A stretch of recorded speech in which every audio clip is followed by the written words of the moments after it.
Olá pessoal, sejam bem-vindos. Estamos começando mais um SecurityCast, webcast sobre segurança da informação, pentest, computação forense. E o tema de hoje que foi votado pelos internautas vai ser webcast 31, técnicas de segurança em servidores Linux e Windows. Mas primeiro a gente vai fazer a apresentação da nossa equipe do SecurityCast, o nosso convidado especial de hoje. Sejam bem-vindos. Estamos começando mais um Lembrando para o pessoal que estiver assistindo que as perguntas são abertas e podem enviar perguntas e sugestões pelo nosso grupo no Telegram e pelo comentário do link mesmo. Vamos começar com a apresentação com o Alcion. Olá pessoal, meu nome é Alcion Júnior, sou consultor de segurança e agora vamos aí contribuir com essa webcast hoje, né, técnicas de segurança do Windows, falando um pouquinho como é que a gente pode fazer aí no webcast. Passar aí para o nosso amigo André. Tudo bem, pessoal? Boa noite. Prazer estar aqui. Primeiro SecurityCast do ano, né, sobre hardening em servidores Windows e Linux. Um prazer estar aqui, dar as boas-vindas também ao nosso convidado especial, Giovanni, né, aqui com a gente aqui. Meu nome então é Gilberto Sudré, sou professor universitário e sou também perito na área de computação forense. Passar a palavra ao nosso amigo Alberto. Meu nome é Alberto J. Azevedo, sou especialista em segurança da informação e estou aqui para tentar passar um pouco da minha experiência em hardening de servidores, no caso do tema de hoje. Agora o Zanolo, né, que é o nosso Zanol. Olá pessoal que já acompanha o SecurityCast há um bom tempo. Eu participei até 2014, 2015 eu dei uma paradinha e fui gentilmente convidado para participar aqui com a galera nessa discussão sobre hardening para servidores Windows e Linux. Como eu sempre me apresento, sou pesquisador e entusiasta na área de segurança da informação, apaixonado por software livre e pela divulgação e pelas informações de cunho livre. E vamos que vamos começar o nosso webcast. Vamos lá, Alcion, manda ver. Bom, pessoal, primeiro eu acho que gostaria de agradecer a participação do Zanol aí, retornando ao webcast como convidado especial, falando logo que já as portas estão sempre abertas, viu, Zanol? Se você quiser participar aí com a gente, é sempre um prazer participar, ter sua presença, né? Bom, eu faço... É nóis. Beleza. O Azevedo vai fazer a introdução do assunto, então, vai passar para a gente aí algumas coisas básicas sobre o assunto, sobre a questão de algumas de seguranças básicas, e a gente vai introduzir um assunto bem como a gente sempre faz aí. Vamos lá, Azevedo? Vamos lá. Bom, gente, o nosso tema de hoje é segurança de servidores Linux e Windows. O objetivo nosso aqui é tentar passar algumas técnicas e algumas maneiras de vocês tornarem os servidores. Então, vamos tentar cobrir os dois lados, né, os dois mundos, o Linux e o Windows, porque assim, a instalação padrão de um servidor não é uma instalação segura. Ela já tem um nível de segurança implementado pelo fabricante, mas existem N procedimentos que você pode e deve executar no servidor para tornar ele mais seguro. Então, assim, a gente vai começar a tentar debater, até vou começar a jogar algumas das minhas ideias antes aqui, mas eu não quero deixar de lembrar que o SecurityCast é um webcast participativo, então a gente aguarda as perguntas e sugestões de vocês. Para quem está no nosso grupo no Telegram, é o canal mais fácil da gente falar, porque a gente consegue ver as perguntas na hora aqui, mas à medida do possível a gente também responde as perguntas que tiverem nos comentários lá no YouTube ou nos comentários para quem está assistindo via link do Hangout. Bom, começando a falar dessa parte de hardening de servidores, eu particularmente digo que o hardening começa na instalação. Então, por exemplo, quando eu vou falar a respeito de hardening para servidores, quando se fala em termos de hardening para servidores Linux, você tem que pegar, se você fizer a instalação com separado com o barra ali, só com o raiz e com o swap, você já está fazendo a instalação errada, entendeu? Para você fazer a instalação no servidor, uma das coisas que você tem que fazer é separar e fatiar essa instalação especificamente para que você vai usar cada partição. Então, numa instalação dentro de um servidor, você tem que criar pelo menos o barra boot, o barra, o swap, o barra home, para separar caso vá ter algum acesso e tal, um barra var, e o barra var pode se dividir em barra var e barra log, e às vezes barra mais alguma coisa, a depender do servidor, entendeu? E um barra user. Aí, com isso, você consegue separar as partições e não permite que, se uma encher, se uma se entupir por algum motivo, que interfira no sistema como um todo. É muito comum a gente ver um ataque até extremamente estúpido e simples de ser implementado, você pegar e gerar uma série de requisições que você sabe que geram erro e geram log de erro, e você entupir aquele servidor até gerar 100% de uso do HD. E você simplesmente consegue derrubar um servidor, derrubar os serviços, porque você entope o servidor inteiro com o espaço de HD. E esse ataque ele é facilmente evitado se você tiver tomado esse cuidado básico na instalação do servidor. Então a instalação já é o início do hardening. Você tem que começar a fazer o hardening a partir do início nessa instalação já.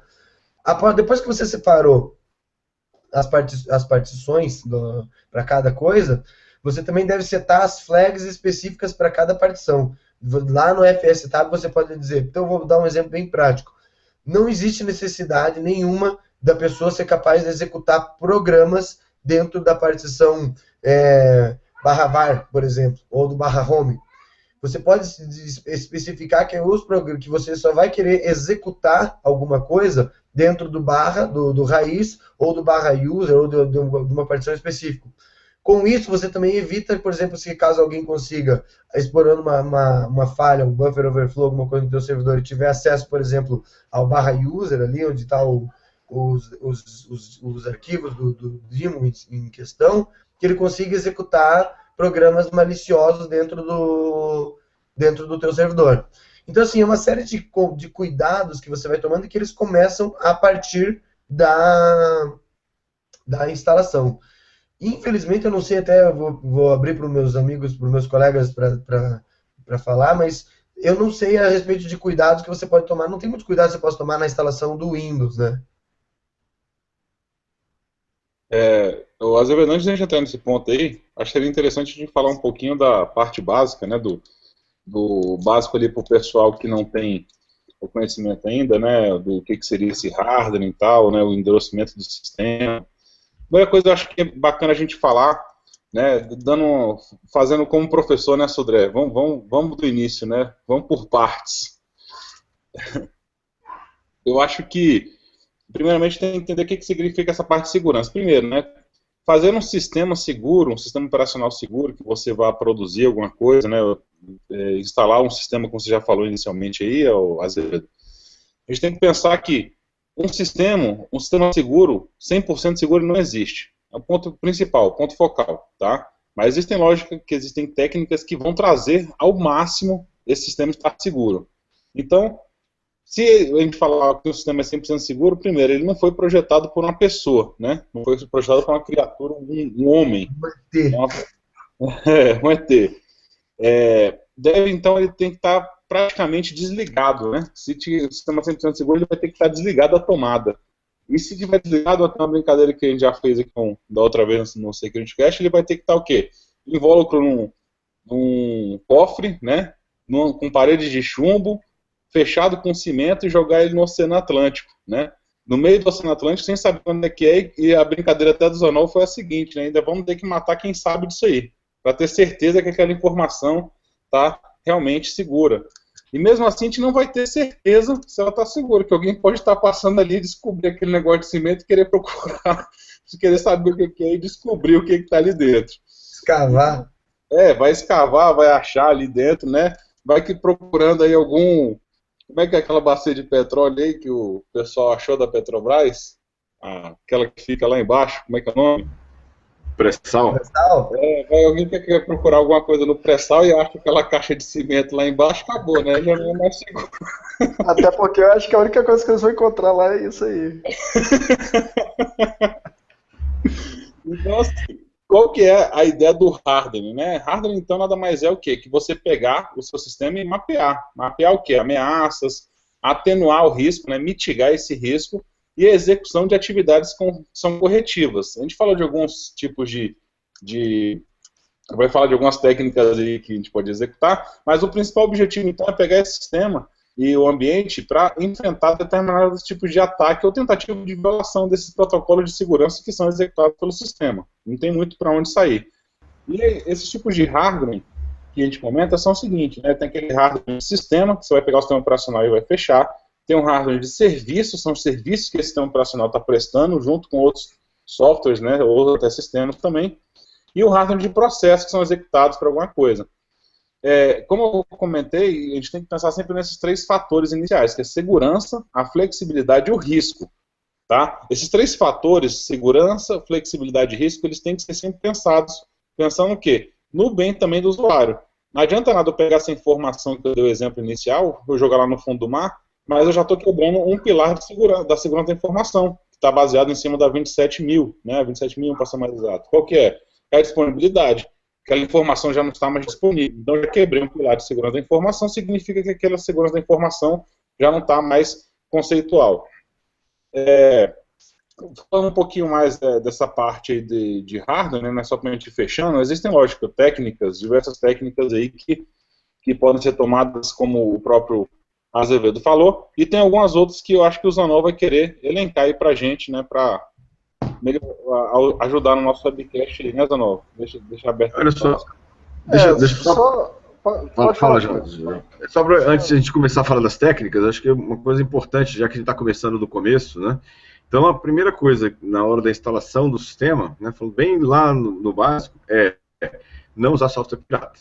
Vamos começar do começo. Ou seja, eu vou instalar uma aplicação, ou vou instalar um software que seja Windows, né, eu vou escolher um software oficial, né, de uma fonte oficial, porque se eu uso software pirata, pode já vir já zoado o negócio já desde o começo. Então, ou seja, primeira situação, vou escolher um software oficial, vou instalar lá no meu servidor, lá no hardware, o software oficial, que seja o Windows. Se for Linux, aí não tem problema, porque o Linux, mas pelo menos o Linux ter sido obtido de uma fonte também correta, do site oficial lá da distribuição que você está usando, qualquer uma que seja ela, né? Ou se for o Windows, comprado, né, um software realmente oficial. E aí, uma vez instalado o software oficial lá no seu servidor, a outra alternativa, outra sequência disso aí obviamente, as atualizações. Manter atualizações tanto do sistema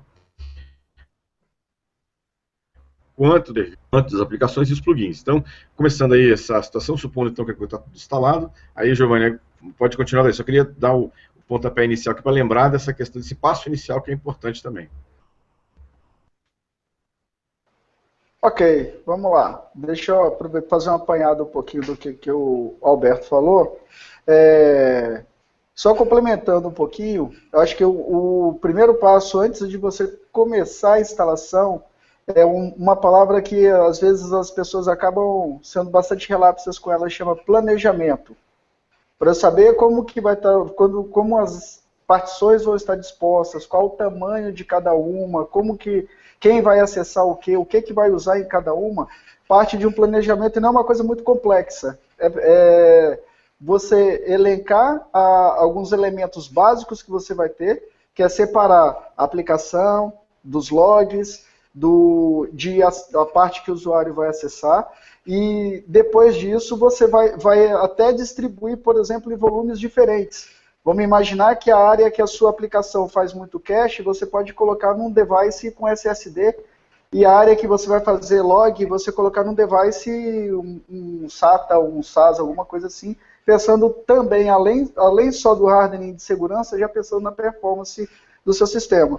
Aproveitando esse apanhado, e tem uma pergunta do Giovanni Ryan sobre como um exemplo de instalação do banco de dados, é comum, eu já vi em vários casos instalando, por exemplo, no Linux com MySQL, você criar partições adicionais, por exemplo, para colocar aquelas temp tables, que é onde o MySQL utiliza como área de indexação dele, você colocar numa área separada da área que vai ficar o dado o banco de dados propriamente dito. Isso vai desde o início da instalação. Além disso, desses cuidados comuns que você faz na delimitação de acesso, lá no FSTab, você pode usar na maior parte das distribuições hoje disponíveis, você tem pelo menos três tipos de proteção adicional que basta você ativar. Por exemplo, o Ubuntu vem com o app Armor, o Red Hat, CentOS vem com SE Linux habilitado. E você pode usar essas proteções, que elas trabalham no mesmo nível do kernel, que elas conseguem, mesmo que o usuário root esteja usando, consegue delimitar acesso a determinadas pastas, se for uma proteção baseada em acesso a arquivo, inclusive poder abrir conexões de rede e coisas desse tipo. Isso com base só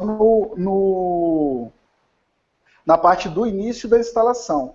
E mais uma outra coisa, aproveitando o que o Gilberto falou, quando você estiver instalando, além dessas preocupações da fonte que está vindo, quando você for instalar, você colocar aquela, eu até costumo dizer que é um mantra para quem vai mexer com segurança.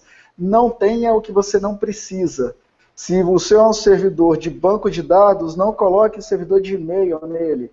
Se você é um servidor web, não coloque banco de dados nele, se for o que você estiver planejando. Então você precisa delimitar as funções da sua máquina, ou as funções de que cada servidor vai fazer, para você evitar, por exemplo, vamos pegar um exemplo hipotético aqui, que eu tenho um servidor web e que instalei um aplicativo lá de banco de dados nele, ou instalei um e-mail nele, e eu estou concentrado em ver atualizações do Apache, atualizações do meu sistema fim dele, e acaba tendo uma vulnerabilidade de um outro aplicativo, de uma outra biblioteca que está instalada lá, porque veio na instalação padrão, e ela pode ser explorada, e o meu servidor vem abaixo por conta disso. E é bastante comum isso daí. Vou passar para vocês complementarem, falando só de Linux, porque o Windows fica aí para a galera que gosta dele.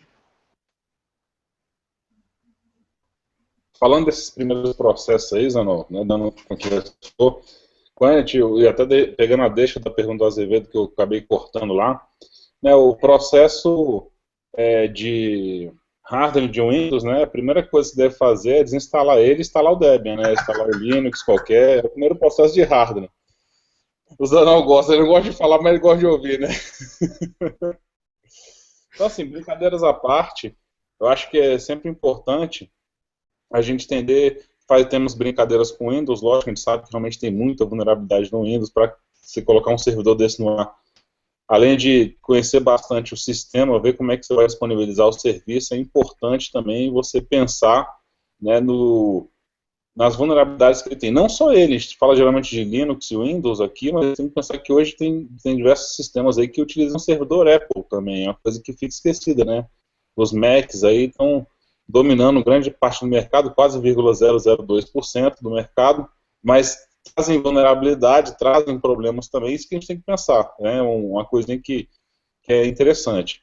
Mas, falando um pouquinho mais dessa parte de hardware, uma coisa interessante, quando a gente está disponibilizando qualquer tipo de serviço no servidor, a gente tem que pensar que a questão de só pensar em vulnerabilidade, né? A gente sabe que tem várias vulnerabilidades, né? Aquelas que são severas, as altas, médias, baixas, e tem as informacionais, que de vez em quando o pessoal esquece um pouquinho delas. Acha assim, vulnerabilidade informacional, o que significa nesse ponto aí de vulnerabilidade informacional do sistema? Nada mais é que uma vulnerabilidade que ela vai trazer informações sobre aquele sistema ou serviço que roda nele. Então, por exemplo, você tem lá um Apache, né, que foi dado exemplo rodando nele, e você deixa aqueles ecos lá nos batches dele, quando alguém chega lá e pergunta na porta, né, quem que está nessa porta aí, rodando essa porta 80? Aí o cara fala, não, sou eu, Apache 2.2.1 RC3, né? Aí o cara vai falar assim, pô, beleza, agora vai facilitar minha vida para buscar uma vulnerabilidade que tem nesse servidor. Quem que é que está rodando nessa porta aqui 25, né? Então, enfim, aí vai trazer informação lá, postfix, não, uma porta qualquer aí, que a gente vai sabendo, vai descobrindo. Então, um tipo de hardware que é utilizado já pelo pessoal, primeira coisa, vulnerabilidade informacional, né? Você tirar aqueles TTLs de ping, ou alterá-los, ou simplesmente não deixar, né? não deixar que aquele servidor seja pingado por alguma forma, para evitar que o cara já descubra se ele é um Linux, se ele é um Windows, evitar dessa forma assim, identificar que servidor é aquele. Bem como os serviços, né? Você às vezes altera a porta de serviço. Quando você vê lá, geralmente o cara fala, deixa eu ver se eu tenho um servidor web aqui. O cara vai buscar a porta 80, né? Porta 8080, 81, 81, e vai tentando achar quais são as portas padrões. Tem esses admins que eles alteram essas portas padrões, colocam outras, para evitar que, numa busca ali de vulnerabilidade, a pessoa no sniffer de rede, ele vai buscar e vai achar alguma informação sobre ele. Zanol está querendo dar uma palavrinha e falei, Zanol. É rapidinho. Por favor, não troquem a porta do servidor web de 80 para 81, porque isso não resolve o problema. Que eu já vi isso acontecer em vários lugares, vários administradores falaram, eu quero rodar meu servidor web na porta 81, porque no 80 tem muito scan. As portas padrão de serviços devem ficar, mas com cuidado de portas, por exemplo, de acesso de administração e coisas desse tipo, aí você pode trocar. Só um comentário rapidinho. Ele escondeu, cara. Pô, ele escondeu a porta. Até para os usuários do site dele também, né? É exatamente esse ponto que eu ia chegar. Então, dependendo do tipo de porta ali que o administrador for fazer, isso aí pode trazer um grande problema. Geralmente utiliza portas que são portas que podem ser padrões, mas são padrões de comunicação entre sistemas, que vai dificultar a vida. Mas não esqueçam, né, como foi comentado, o cara que vai rodar o sniffer na rede, ele vai rodar o sniffer na rede geral. O cara tenta geralmente ler as portas padrões, mas ele vai buscar pelo menos as portas que são mais utilizadas. Né? Se ele não conseguir, se ele quiser muito, não esqueça que ele pode rodar, né? Se for maluco, vai rodar da 0 até a 65.000 e cacetada, né? 65.535 lá, para tentar descobrir as informações que estão ali dentro.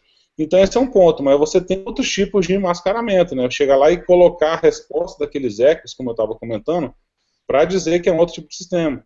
Eu gosto muito de brincar, né? Eu chego lá e pego, boto na porta Apache, boto que é um IS 4.0, aí o cara fica felizão. Pô, esse aqui agora eu vou detonar. Então servidor Windows ali, rodando IS 4.0, vou dar uma zoada. Então eu acho bem legal esse tipo de brincadeira que você faz, ele já mostra, né? Não é qualquer pessoa, não é qualquer sysadmin que está ali por trás. Então já tem uma técnica. Então isso já é um tipo de técnica de hardware que pode fazer.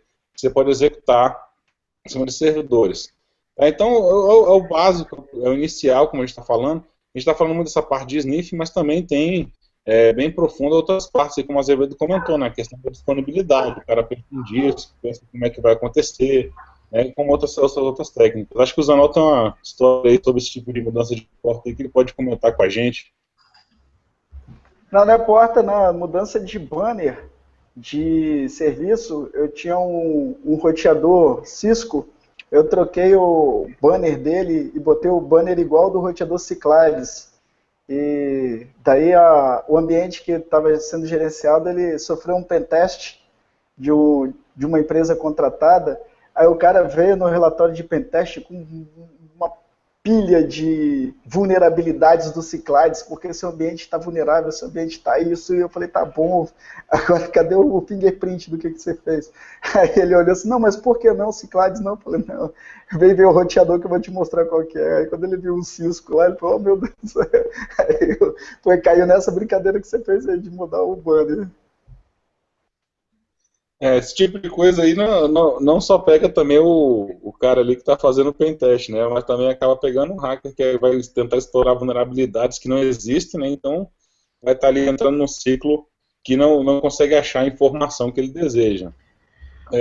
Bom, além desses tipos de técnicas, né, que a gente está já iniciando aí, existe também a questão de montagens, né, de partições com seguranças, né? Você colocar bits ativos dentro do seu sistema, desabilitar algum tipo, a gente até comentou, né, como iniciou o comentário na outra vez, que sobre essa questão de instalar o sistema com tudo que tem direito, né, o cara vai lá e instala, eu vou disponibilizar um servidor web, aí na instalação lá, vou usar o Debian como exemplo, né, que muita gente conhece, na hora da instalação do Debian o cara tem aquele monte de opçãozinho, instalar servidor web, servidor de e-mail, servidor SSH, servidor enfim, né, mais banco de dados, aí o cara vai lá e marca tudo, né, do desktop até o SSH. Marca, instala, tá cheio de coisa ali instalada. Aí o sistema, às vezes, o cara não deixa na configuração, às vezes não, né? Se não for mexendo no serviço, ele vai deixar nas opções padrões de configuração, e as configurações padrões de instalação lá nem sempre são as mais seguras. Então, realmente, coloque só o que for necessário. O que me relata até uma vulnerabilidade que a gente estava comentando, que é esse assunto que eu queria chegar, um drive de vídeo, né, para quando era instalada a questão do desktop environment, lá não lembro agora qual que era o KDE, não vou recordar nesse momento, mas foi em 2008, em cima de um Debian, e esse drive de vídeo, que era feita a instalação, ele estava trazendo uma vulnerabilidade. E essa vulnerabilidade podia ser explorada e o cara conseguia fazer escalação de privilégios. E eu vi um sistema sendo invadido e utilizando essa técnica. Foi descoberto que a gente fez uma realizada uma perícia na época, e foi descoberto que ele utilizou isso, entrou no sistema e fez alteração de arquivo. Não prejudicou muito, que era um servidor que rodava para Java, web, e depois ele foi rapidamente restaurado, lá, recuperado. Mas, enfim, podia trazer um dano maior se fosse file server ou se tivesse outra coisa. Por quê? Porque foi instalado um monte de coisa junto aí com o servidor. Assim, ó, realmente essa questão assim, é uma função na parte de segurança que vale para qualquer tipo de aplicação ou qualquer tipo de ambiente, que é, se você não precisa, não instale. Quanto maior a quantidade de aplicativos instalados numa mesma máquina, maior é a chance, já que a gente está falando de riscos, né? Maior é o risco de você ter aquele invadido, ou então uma falha de segurança numa aplicação acabar comprometendo o sistema como um todo, né? Inclusive, já só estendendo um pouquinho esse conceito, muitas pessoas usam uma máquina de firewall, que aí coloca firewall, servidor de impressão, proxy na mesma máquina. Isso é uma falha grave de segurança, ou seja, máquina de firewall é máquina de firewall. Inclusive, não se coloca nem interface gráfica nesses lugares. Servidor, inclusive, nem interface gráfica, porque a própria interface gráfica pode ter, né, dependendo da interface gráfica que você está usando, pode ter uma vulnerabilidade, né, e aí pode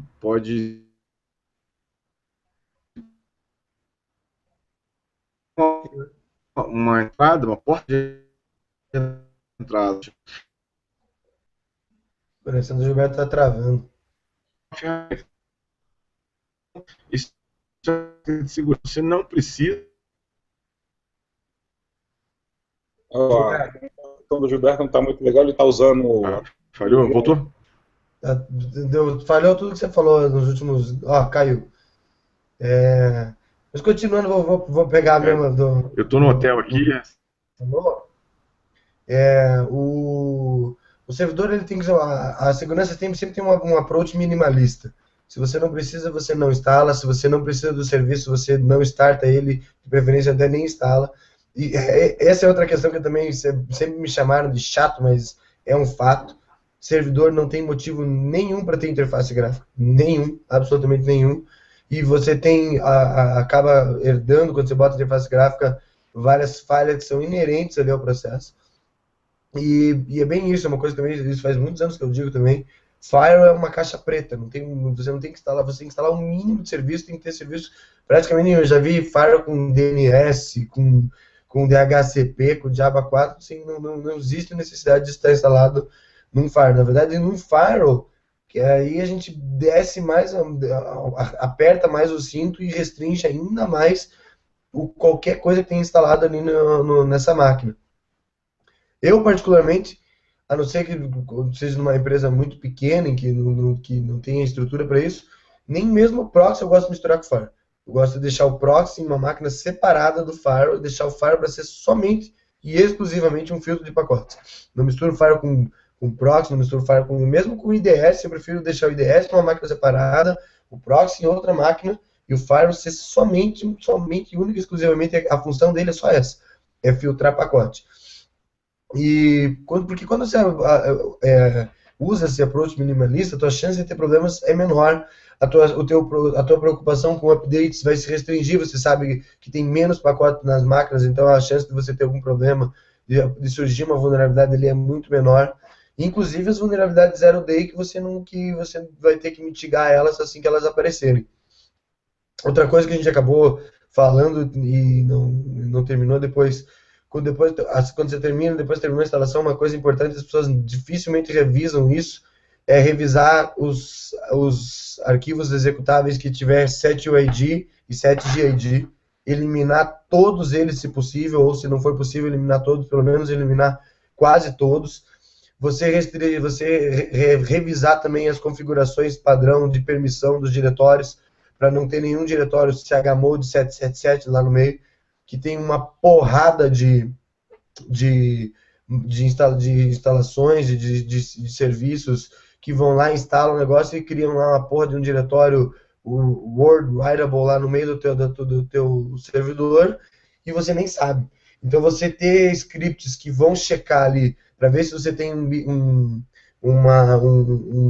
executável que seja 7UID, se esteja um executável que seja 7GID, e dentro do possível, você eliminar tudo que for possível disso, é uma excelente método de você reduzir os teus problemas que você tem num servidor. E a mesma coisa vale para você procurar e reduzir ao máximo o nível de permissão de acesso dos diretórios e dos arquivos que você tiver ali. Alguém quer dar uma complementada sobre isso? Deixa eu complementar. Além dessas ações, pode utilizar algumas ferramentas de host IDS, ou até usar estratégias simples, que é gerar o checksum de todos os arquivos, principalmente os executáveis, depois da sua máquina configurada, as configurações e o checksum dos arquivos binários que tem na sua máquina, porque se por algum acaso a sua máquina for comprometida de alguma forma, você consegue rastrear qual foi a amplitude do comprometimento, comparando o checksum do que você tem do que o que você tinha no pós-instalação. Lembrando que a cada atualização você precisa renovar essa sua lista de checksums. Algumas ferramentas de DS já fazem isso para você, geram alertas, geram relatórios disso daí. São estratégias boas para você, primeiro, manter o seu sistema mais seguro, pela perspectiva minimalista que o Alberto falou para a gente, e também para você poder responder rápido e responder com consciência se você tiver algum incidente relacionado a esse servidor. Porque se a gente pensar, não existe servidor mais seguro ou servidor menos seguro, porque vulnerabilidades vão existir em todos os sistemas, não tem Linux, Windows, Mac OS X que vai ser infalível. O que vai fazer é você construir uma estrutura que seja bem mais robusta do que um sistema mais comum. Que daí você vai por aquelas situações em por que você vai receber um ataque. Eu vou receber um ataque porque é o custo da oportunidade. Estou com um troço vulnerável lá e vem um worm, um scan, um script kid que vem e pega minha máquina porque eu estou com default. Ou eu vou ter posso sofrer um ataque porque o meu negócio é alvo de um ataque. Sei lá, o negócio que o meu servidor roda manipula muitos cartões de crédito e acaba sendo alvo de bunkers para poder roubar esses dados que eu tenho. Então tem muito interesse, mas eu preciso também ter estrutura para poder conseguir responder bem para isso. Então vai desde a minha estratégia de instalação até a estratégia de uso da máquina. Dependendo do que você vai usar, você pode até ampliar um pouquinho e usar algumas ferramentas de deploy de configuração. Porque se alguma configuração for alterada no seu sistema, ela pode retornar. Por exemplo, o Puppet, que o Google usa muito o Puppet para orquestrar os servidores, ou o Chef também, que é uma outra ferramenta de orquestração de configuração. São estratégias boas, mas está mais voltado para a arquitetura do que para o hardening do seu servidor propriamente dito. Então eu quero fugir muito do assunto não. Só aproveitando que eu já estou falando, pegar uma pergunta que está lá também, acho que é da mesma pessoa que tinha feito, do Giovanni, meu xará, Giovanni Rain, aquelas funções que eu tinha comentado anteriormente, o SE Linux ou o app Armor, são implementações no nível de kernel para funcionamento da sua máquina. Se for um servidor web, por exemplo, ele perguntou quais tipos de hardening mais utilizados em níveis existentes, por exemplo, web, um tipo de hardening em nível de kernel, você vai atuar basicamente em três fronteiras. A primeira fronteira no nível de kernel, com esse Linux, ou com app Armor, ou com GR Security, ou qualquer coisa que consiga te dar essa separação de níveis, levando tendo consciência que eles não são infalíveis também, que o Windows também tem e também não é infalível. Depois você vai ter hardening do ponto de vista do próprio sistema operacional, que é o que eu e o Alberto estamos comentando mais ou menos por aí. E depois você ainda vai ter hardening sob a perspectiva do seu servidor web. Então, a Apache vai ter configurações lá de você limitar módulos que você vai carregar com ele, que você vai limitar acesso que o seu Apache vai ter dentro da árvore da sua aplicação. Então, ele pode não gravar em determinados lugares, pode gravar, mas isso, como a gente já tinha comentado uma oportunidade anterior, vai do planejamento da sua aplicação. Não adianta você chegar e pegar uma receita de bolo que você vai encontrar, se você pegar hardware em Linux, o Sans Institute, sans.org, tem um checklist lá para você com um monte de ação que você pode fazer. Mas não dá para você sair aplicando todas essas ações, porque você pode descontinuar uma necessidade que a sua aplicação tem. Então, a gestão de segurança da informação vai em análise e avaliação do risco e a mitigação desse risco que você vai ter. Mais ou menos por esse lado aí. Se eu falei abobrinha aí, galera, corrija aí, por favor. Inclusive, eu quero até pegar o teu gancho aí, que você falou de checksum, falou de sistemas, né, de IDS e tal. Eu lembrei agora, cara, de um sistema que é muito bacana, né, do ONSIM, vocês vão saber que é o AlienVault. Eu utilizo bastante ele, implementei ele já em algumas redes aí, eu vou falar para vocês. Ele é um sistema completão, ele tem um monte de ferramenta integrada, bem como verificador de available, né, que no caso é o Nagios, que ele vai verificar se o servidor está disponível ou não, ele vai fazer uma análise ali para você. Ele vai ter um analisador de vulnerabilidades, que eu não estou lembrando agora que o nome de cabeça, ele faz essa análise de vulnerabilidade no seu servidor, né, como o Nessus faz, ele faz aquele apanhado e vai trazer para vocês informações, tem isso aqui está desatualizado, essa configuração está incorreta. Então você consegue pré-agendar tudo isso, ele já vai dar essa gestão, ele vai te passar um relatório completo sobre isso. Ele vai ter o OSSEC, que você vai instalar nas máquinas para capturar os logs de segurança daquela máquina, para trazer para você e dizer assim, essa máquina teve a tentativa de login aqui, de 35 logins em 1 minuto, isso aqui deu password incorreto.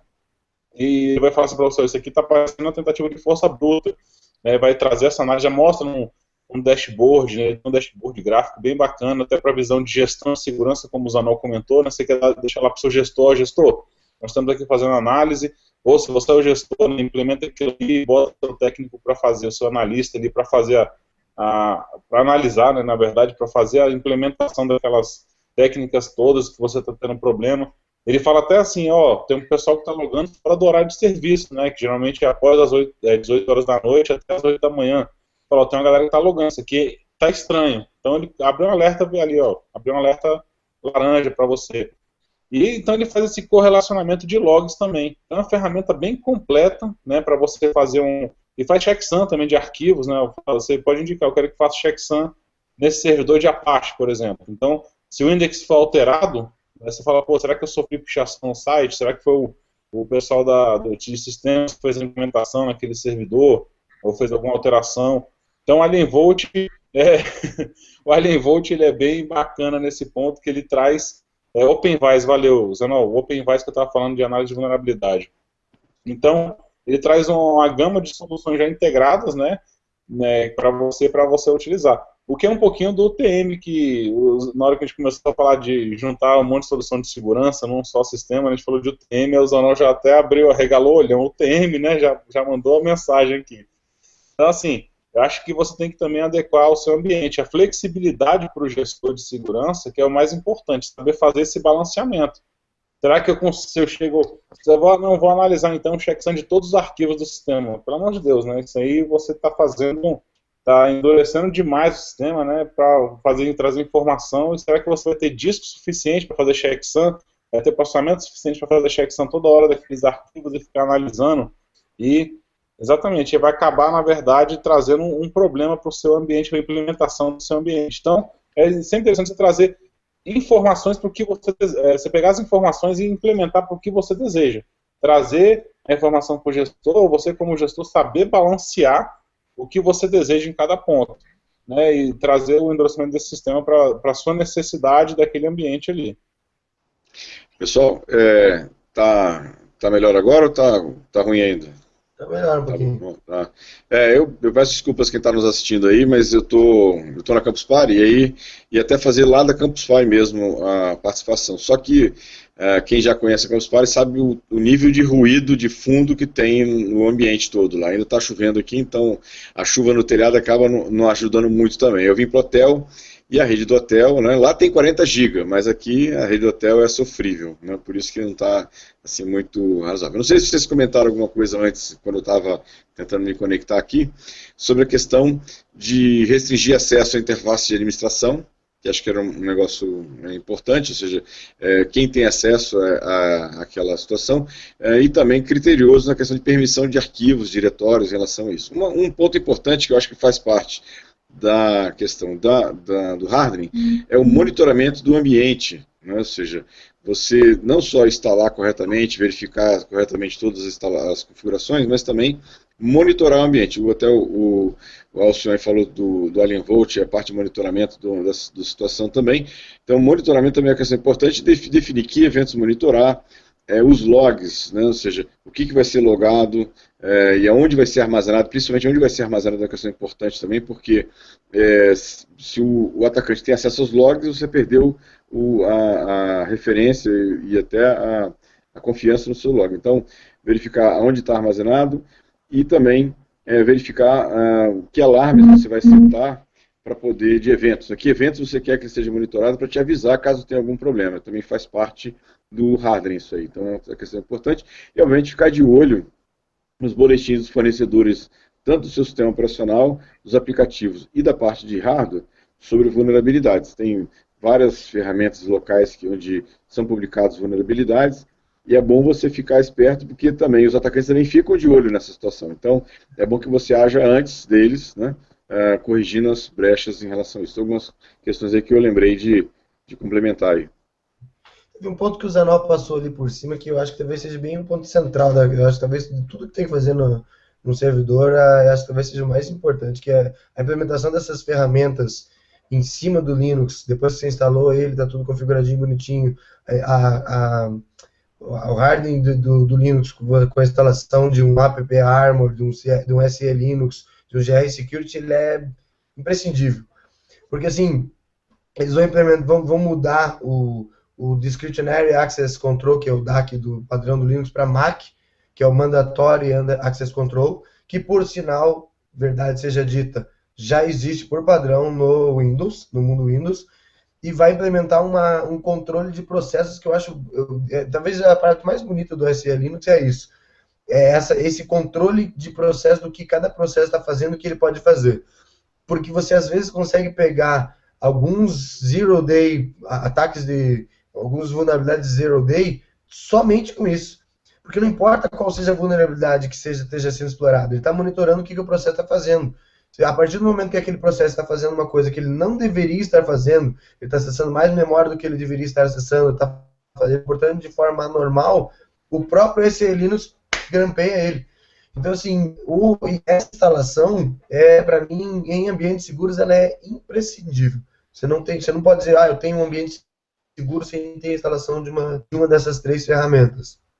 E como o Zanol também citou ali, que ele faz essa questão do geral Sexum, você pode pegar e ir um pouco mais além, instalar um RIDS, né, que a gente chama que é um HIDS, que é um Host Intrusion Detection System, e que ele vai fazer gerar esse Sexum de todos os arquivos que tem na sua máquina, entre outras coisas. Mas vale muito a gente citar aqui, a gente já falou isso anteriormente, mas a segurança, ela é uma coisa proativa. Você tem que fazer e você tem que implementar ela antes de ter o problema. Depois que você tiver o problema, você já não precisa mais dela. Você vai ter que mitigar. Se você pensar e você planejar a segurança antes, aí você pode fazer alguma coisa. Então, tudo isso que a gente está fazendo, tá vendo? Então, todas as coisas que você tem que instalar antes. Outra coisa que a gente citou, você tem que ter geração, você tem que ter log, e preferencialmente você tem que ter esses logs sendo exportados ou no mínimo sincronizados em um outro lugar. Porque você tem que ter a humildade e a consciência de que esse servidor pode um dia ser comprometido. e a partir do momento que ele for comprometido, nada, absoluta. E essa é uma questão que eu sempre bato nessa tecla e tem que deixar isso claro. A partir do momento que o servidor é comprometido, nada, absolutamente nada dentro daquele servidor é confiável mais. Logs podem ter sido alterados, executáveis podem ter sido trocados, arquivos de configurações podem ter sido alterados e podem ter sido, existem processos que podem estar ocultos e você pode não conseguir enxergar eles, faça o que você fizer. Então, assim, você ter os teus logs exportados para um outro servidor, usando um syslog NG, por exemplo, que você tem a opção de exportar esses logs para outro servidor, também é uma coisa básica que você faz no servidor que você fez o processo de hardening, entendeu? Azevedo, só te cortando rapidinho aqui, teve uma pergunta de um amigo nosso aqui, João Vitor, né, falando um pouquinho, já que a gente está falando de o que o profissional faz e tal, eu falo assim, quais são os certificados Linux mais importantes, ou de segurança no caso, né, para os profissionais de TI que querem trabalhar com servidores, redes e segurança. Então ele faz esse questionamento, é bom para a gente estar no mercado, para a gente indicar algumas coisas para ele, a quem quer seguir essas três áreas, né? No caso, ele quer buscar, eu acho que o conhecimento dele que ele quer buscar é na parte de servidores, redes e segurança, fazendo o que ele possa fazer. Deu para entender, Zanol? Qual foi a pergunta? Quais são, vou repetir aqui, tá? Quais são os certificados Linux, né, de segurança mais importantes para os profissionais de TI que querem trabalhar com esse tipo de servidores e segurança, no caso? É uma pergunta que ela tá fora do nosso tema que a gente está falando aqui, mas respondendo rapidamente de cabeça, que eu diria que a pessoa são os certificados mais famosos. O cara pode conseguir um CEH, que é um Certified Ethical Hacker, é um certificado extremamente respeitado. Você tem que ser, com perdão da palavra, você tem que ser pintudo para ter, não é qualquer mané que tem. CISP, que também é um outro certificado que separa meninos de homens. E não sei, tem outras opções, tem o Security Plus, também que é um certificado respeitável. Aqui, localmente no Brasil, eu não sei dizer exatamente. Bom, não pode esquecer de citar também, a gente pode citar o LEPIC, nível 3, que daí o cara pode pegar a especialização em segurança, que também é um certificado que o cara pode ter, que ganha um certo respeito. Não, beleza, eu quis só elencar essa pergunta aí, porque ele tinha já me perguntado há algum tempo, né, e o tempo nosso já está daqui a pouco está se esgotando, não queria deixar passar, né, e voltando ao tema, então, outra pergunta, se existe alguma possibilidade de impacto em uma aplicação web, por exemplo, no e-commerce, quando se é aplicado, por exemplo, quando se fala de hardware, IDS e monitoramentos, né? Essa pergunta aqui é do Giovanni Henke, que já tinha feito mais duas perguntas lá para a gente. Eu posso falar para ele o seguinte, nesse ponto aí. Quando a gente fala dessa parte de o que pode ser impactado, pode haver um impacto inicial em cima da sua aplicação, né? Então, quando a gente fala de hardware, né, você tem que saber até onde você vai fazer esse tipo de hardware, até onde você vai explorar esse hardware, para evitar que isso impacte diretamente na aplicação, no serviço que você está entregando para o teu usuário. O IDS é importante, por quê? Porque tem que pensar na detecção de intrusão, né, o IPS, IDS, para evitar que ocorra, né, que as tentativas sejam detectadas, que elas sejam bloqueadas em tempo real. E, obviamente, né, monitoramento é tudo. Acho que segurança da informação, ela se resume à palavra de monitoramento. Né? Sempre monitoramento é 24 horas por 7 por 365. Tá? Então, você tem que estar ali todo dia, 24 horas por 7, tendo uma equipe monitorando se essa aplicação. Agora você vai ter que fazer o balanço. Será que esse e-commerce que você tem é de grande importância, roda muito dinheiro? Que tipo de investimento que você vai aplicar? Quando você pensa nisso, você tem que focar nesse tipo de visão. Deixa eu só, rapidinho, eu aqui, rapidinho. Fala. Só aproveitando essa questão de hardening, mais IDS, mais monitoramento para o servidor web, a gente tem que pensar que a parte do hardening, planejamento, diretórios, configuração do servidor web, tudo mais, isso não vai impactar na performance da sua máquina. Provavelmente ela vai melhorar a performance por estar precavendo, por exemplo, igual o Alberto falou, de encher o log e a máquina parar porque encheu o log. Ou de você distribuir áreas de cache de áreas de log em discos de velocidades diferentes, você provavelmente vai ter um impacto na performance, mas um impacto benéfico na performance. Com relação a rodar IDS, network IDS, ou coisas desse tipo, no seu servidor web, você já está fugindo uma dica que o Gilberto deu. Não bote tudo no mesmo lugar, não bote todos os ovos na mesma cesta. Você vai ter uma estrutura de IDS rodando por fora, uma estrutura de monitoramento rodando em outro servidor que não é o seu servidor de aplicação. E provavelmente o seu servidor de aplicação, se for um e-commerce preparado para ter volume de acesso, você vai ter uma estrutura de servidores, provavelmente usando reverses proxies e servidores de aplicação separado e banco de dados separado, que aí vai te permitir ter flexibilidade para você escalar os acessos que você vai ter. Quando a gente está falando de uma estrutura, a gente está caminhando mais para uma arquitetura de hardening do que o hardening do sistema operacional especificamente. Então, ele pode, talvez confunda de falar, então vou sair instalando esses troços todo no meu servidor web, aí você vai cair numa crítica que eu faço, não, eu vou ter que fazer, né? A crítica que eu faço para um determinado sistema operacional é que para ele funcionar você tem que instalar antivírus, anti-spam, anti-isso, anti-aquilo outro, e você ocupa 20% de CPU da sua máquina para ela trabalhar. Aí você descobre que o seu PC rapidaço começou a ficar lento de tanta coisa que você precisou instalar. Não vou falar com o sistema operacional aí, não. Não, tá bom, tá bom. Se precisa, né?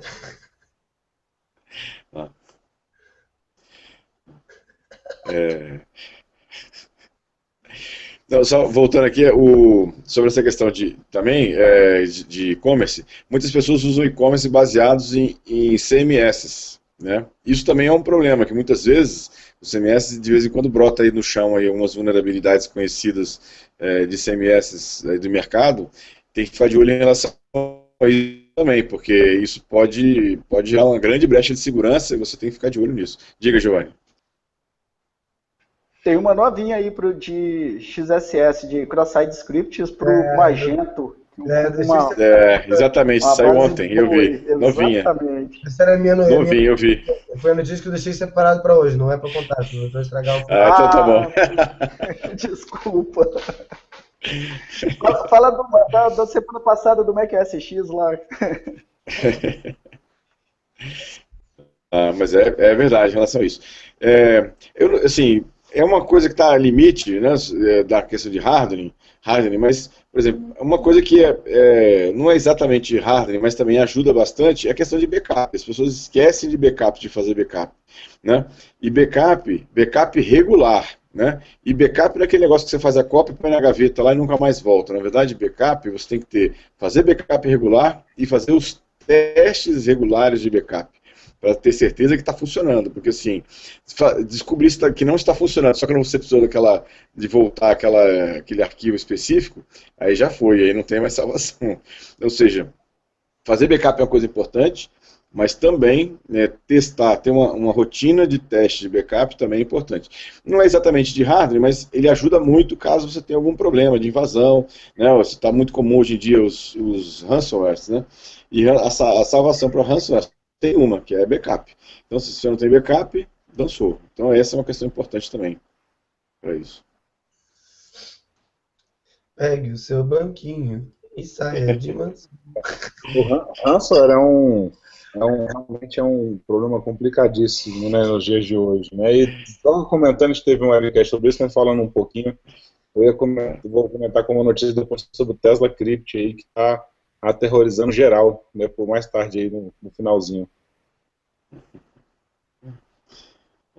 Mas é verdade, eu acho que o nosso tempo já está acabando, hein, cara? Podia... Já estouramos o tempo, inclusive. Estouramos, né? Bom, galera, então vamos pegar, cada um vai fazer o highlight aí da notícia que o mais importante da semana. Eu vou começar aqui. A notícia que eu achei que foi talvez mais significativa essa semana foi esse bug que a gente comentou agora há pouco, que é um bug no Magento, que possibilita você fazer cross-site scripting, né, o XSS, em milhões, mas literalmente milhões de sites de e-commerce porque o Magento é possivelmente a plataforma mais popular de e-commerce, que muita gente não sabe, mas o eBay é a proprietária do Magento. E essa falha nova, então, agora ela permite que você consiga efetivamente tomar conta e você pegar para você uma loja inteira baseada em Magento, através da escalação de privilégios e roubar cartão de créditos e etc e tal. E é uma falha bem grave que você consegue fazer. Tipo assim, você bota a loja no bolso, você consegue controlar o website completamente, acessar a interface administrativa, fazer o que você quiser, literalmente o que você quiser ali. Foi descoberto pela empresa Sucuri, já tem patches para ser implementados, né? E só que assim, literalmente milhões de lojas estão vulneráveis, a não ser que elas estejam atrás de um WAF, né? De um firewall. Eles vão estar vulneráveis e a única solução é você pegar e implementar logo o mais rápido possível os patches que já foram disponibilizados para o Magento. Vai lá, Gilberto? Bom, pode ser. Eu selecionei aqui de novo, né? Parece que eu estou de marcação com a Lenovo, mas não é não, né? Mais uma da Lenovo. Você com o Windows e você com a Lenovo. Eu já tinha falado do Superfish, aquele vírus que vinha, né? Adware, na verdade, que vinha instalado nos Lenovos. Depois falei aqui daquela chave que vinha na BIOS também, de assinatura digital. E agora, ontem, na verdade, bem fresquinha, saiu uma outra vulnerabilidade de um aplicativo chamado ShareIt, que veio com o Lenovo para poder troca de arquivos entre smartphones e o notebook, né, a máquina Lenovo, e descobriram que a senha de acesso, né, com privilégios para esse aplicativo estava hard-coded, ou seja, estava dentro do código, né? E, para surpresa de todo mundo, qual era a senha? 1, 2, 3, 4, 5, 6, 7, 8. Era a senha. Bacana, né? E aí, né, quem tinha essa senha conseguia ter acesso remoto à máquina e todos os arquivos da máquina. Então quem tem Lenovo, né, e tem esse aplicativo chamado ShareIt instalado, eu sugiro que remova esse aplicativo imediatamente. Eu sugiro que remova imediatamente, porque é uma brecha gigante, né, a situação. Então essa foi a notícia aí de segurança que eu selecionei para hoje. O notebook do advogado Lenovo deve ser por isso que ele está por fora ali, deve estar desenvolvido. Não, é Dell, é Dell. Ele não apareceu hoje, está com um problema aí de agenda, aí não pôde aparecer. Segundo ele foi a agenda, mas eu estou começando a desconfiar que ele não faltou porque ele está desremovendo o aplicativo. Ela tá reinstalando tudo, que hackearam, porra. Roubaram tudo. Pessoal, vou passar a notícia aqui. Não sei se vocês estão acompanhando o ransomware aí, Tesla Crypt. A coisa foi engraçada, eu vou explicar o porquê. Só falar um pouquinho. Tesla Crypt nada mais é um ransomware. Ransomware todo mundo sabe o que é aquele vírusinho que vai lá e criptografa seus arquivos, os arquivos que foi pré-determinado pelo criador dele, né? No caso ali, geralmente é Doc, Excel, PST, né? Aqueles arquivos que são mais necessários ao usuário, até como alguns de sistema, dependendo ali. Ele faz também em cima de Microsoft Office, né, entre outros. Eu não preciso nem falar qual é o sistema afetado, pelo amor de Deus, desse ransomware, né? Isso aí seria redundante falar qual que era.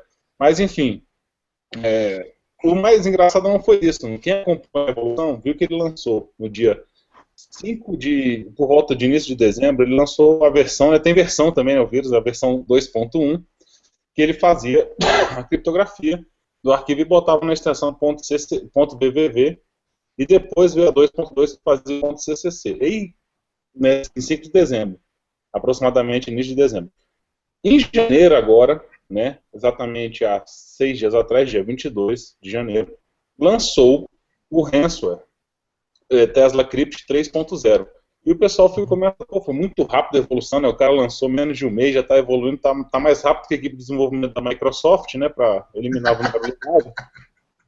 Aí o cara lançou, só que aí o pessoal ficou assim, começou a ficar... O que foi que aconteceu que o pessoal está avançando e foi descoberto, né? Na verdade já estava rolando no mundo aí, na Deep Web, foi que o vírus do cara tinha uma vulnerabilidade para criptografar os arquivos. E você, em vez de levar anos, né, para conseguir decriptografar, que beiraria se você for ver a chave que ele usa, ele vai levar 10.500 anos para fazer decriptografar. Lançaram uma ferramenta executável chamada Tesla aqui, que você consegue em alguns minutos decriptografar toda a ferramenta, né? A geração desse algoritmo dele era falho, e você rapidinho consegue quebrar a chave, descobre qual que é a chave e consegue sair decriptografando seus arquivos. Então, quem foi afetado pelo Tesla Crypt no ano passado pode usar esse Tesla Crack. Esse Tesla Crack vai buscar essa informação e vai trazer de volta seus arquivos quem não faz o backup. Então, a vulnerabilidade de um vírus aí foi descoberta, uma coisa, eu não vou falar que é inédito, né, mas que foi criado na mídia, é uma coisa que dos últimos anos aí que eu achei incrível. Vai ficar a dica aí pra galera. Tesla Crypt 3.0 já não dá mais, viu? Ele fez atualização, agora não tem como não. Se você pegar ele, tá, chora neném. Vou passar então pro Zanol e passar a notícia dele. Eu tô aqui pensando o seguinte, se a atualização do vírus veio pelo Windows Update ou se foi o cara que fez. E o trabalho você sabe, né, que uma das maiores vulnerabilidades é sempre no Windows Update, né, cara? É que o pessoal usa muito esse canal, mas ninguém sabe, pouca gente conhece vários aí, mas voltando, como esse é o primeiro Security Cast do ano, tem uma coisa que está rolando desde o final do ano passado e que para mim já virou até meme, né? Que assim é backdoors everywhere. Porque foram descobertos vários backdoors e equipamentos de gestão e de segurança da informação, firewalls da linha Fortinet, firewalls da linha Juniper, e aí descobriram de alguns equipamentos da Cisco e por aí vai. E o mais engraçado que tem, que é a Fortinet dizer que não é falha, não é backdoor, é só um problema de gerência de senhas, como é que é o termo que eles usam? Management Authentication Issue, que é só um probleminha de autenticação de gerência. Então é uma coisa que ainda está rolando, ainda não tem muita correção para isso, as empresas ainda não estão admitindo muita existência desses backdoors, provavelmente relacionados com a NSA. Eu estive vendo a análise de um deles, deixa eu lembrar qual que era, esqueci agora, em que a senha de administração do backdoor era Black Widow, o Black Widow, né, que é a viúva negra lá daquela série. É o do Juniper, né? Então, eu falei assim, poxa, tá a histórias em quadrinho virando realidade. Então fica aí. Tem bastante trabalho para a galera de security nesse começo de ano, para até atualizar esse monte de coisa. Volta naquela mesma coisa, não tem o que não precisa. Você não precisa acessar remotamente o seu servidor, ele tem console justamente para isso. Comece a restringir as regiões de acesso que podem acessar de forma privilegiada o seu ambiente, que mesmo tendo vulnerabilidade, você consegue conviver um pouquinho com ela até que tenha a correção efetiva. Mas isso aí é um assunto para outro Security Cast. Um abração a todos, gostaria de agradecer a vocês pela oportunidade de voltar a bater esse papo descontraído sobre segurança da informação. Eu me divirto muito nessa área. E um abraço a todos, um abraço a quem teve paciência de ouvir a gente até agora, acho que já excedemos o prazo um pouquinho. E até a próxima. Até mais, galera. Bom, galera, então a gente vai para os nossos minutos finais aqui, a gente já estourou nosso tempo faz tempo. Queria agradecer para quem acompanhou o SecurityCast hoje, é sempre um prazer ter essa nossa audiência e vocês acompanhando a gente aqui. Agradecer as mensagens que o pessoal mandou, o pessoal que fez perguntas. Queria agradecer aos nossos participantes, um agradecimento especial ao nosso convidado especial, ao Zanol ali. Eu vou abrir aqui o espaço para você, ao Sion e para o Gilberto se despedir rapidinho, que nós já estouramos nosso tempo. Legal, bem pessoal, deixa eu me despedir, obrigado aí mais uma vez quem assistiu a gente até aqui, quem está assistindo a gente offline depois, né? Também obrigado aí pela audiência. Lembrando de curtir aí o nosso vídeo aí no YouTube também, participar dos nossos sites, dos nossos locais. Obrigado, Giovanni, aí, por ter se disposto a falar com a gente aqui do SecurityCast. Como o Alciano falou, as portas estão abertas aqui para você, a hora que você precisar e quiser. Estamos à disposição aqui. Mais uma vez, pessoal, obrigado. Uma boa semana. Lembrando que o próximo SecurityCast vai ser dia 15, porque na quinzena que vem é cai exatamente na segunda-feira do meio do Carnaval. Então, o próximo SecurityCast vai ser no dia 15 de fevereiro. Né? Muito bem. Mais uma vez, abraço, Alcião. Poxa, eu achei que a gente ia fazer o webcast no meio do Carnaval lá, pulando ao som do novo hit, Metralhadora, pô. Fiquei sabendo hoje que o novo hit é Metralhadora.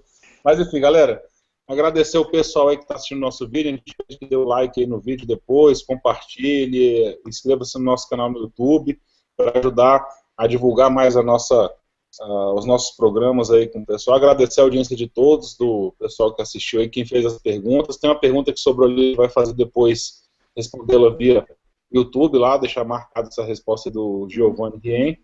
E agradecer novamente a presença do Zanol, que está aí com a gente. Volte sempre, tá? A gente vai te perturbar bastante para você voltar aí. E tentar trazer o Roberto Hux também, né, para cá, para ver se ele dá uma palavrinha, também participa, faz uma participação especial conosco.